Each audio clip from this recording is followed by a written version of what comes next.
Today we're talking to Heidi Wells, Child Nutrition Consultant for the Kansas State Department of Education. She also has a background in sports nutrition, and her family has a dairy farm. All of this experience makes her an expert on telling us why we should rethink our drink.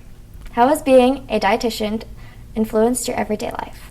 Well, being a dietitian has caused me to make changes myself. I was not the most nutritious savvy person before becoming a dietitian, and it has made changes in my life. More specifically with my kids and my husband, as far as providing them the opportunity to have healthy foods and make the healthy choice versus forcing them to take foods that are more healthy for them. And I've noticed that helps shape their health and their nutrition habits as well at a young age. What made you decide to become a dietitian? Well, actually, I started out in physical therapy, and I took one nutrition class as part of my physical therapy track, and I loved it. I was an athlete in high school, and I didn't think about my nutrition then, so it was really neat to be able to see nutrition class and tie it into the rest of what I did at K-State.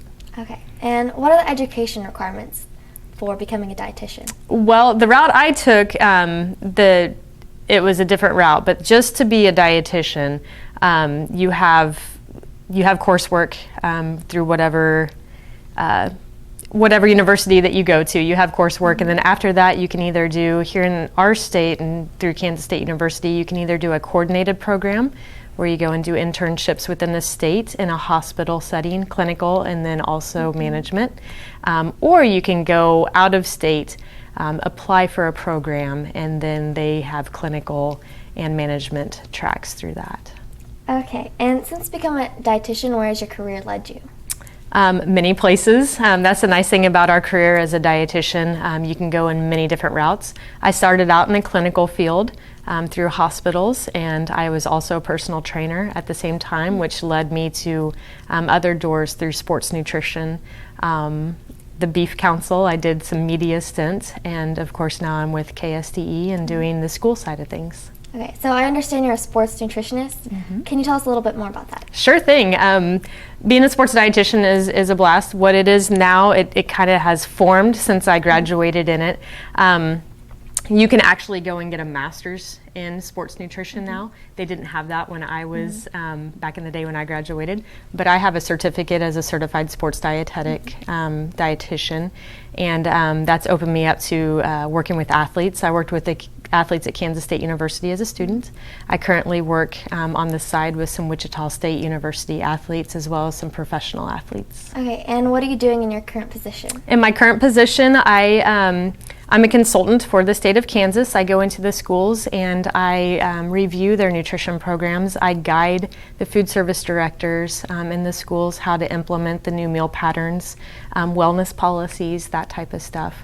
It's really kind of a new passion for me because I have kids as well, so it's really neat to see the schools doing wonderful things through the nutrition that they're providing them. Okay, and how has becoming a dietitian shaped your life? Well, being a dietitian has caused me to make changes myself. I was not the most nutritious savvy person before becoming a dietitian, and it has made changes in my life. More specifically with my kids and my husband, as far as providing them the opportunity to have healthy foods and make the healthy choice versus forcing them to take foods that are more healthy for them. And I've noticed that helps shape their health and their nutrition habits as well at a young age. Okay. And why is it important to think about what we're drinking every day instead of just what we eat? It's very important to think about what you drink every day. Most of us run around, and I don't know the exact percentage, but research has shown that most of us are walking around in a dehydrated state. And a lot of that is because what we bring in is more sugary beverages, things that are not hydrating beverages. So when we talk about beverages, I really stress, stay away from the hydrated ones, stay away from the carbonated ones, think about your waters and your milk, those things that are going to bring in good calories, not the calories you're really not going to utilize during the day.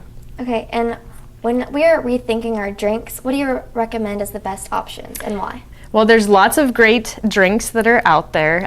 Water, first and foremost. We have to get in at least 8-ounce glasses in a day of water or fluid that is more water-like. When you're thinking about sodas, if you're trying to cut down on your soda intake, you can also think of a flavored water because the calories in a flavored water are not going to be as high as a soda.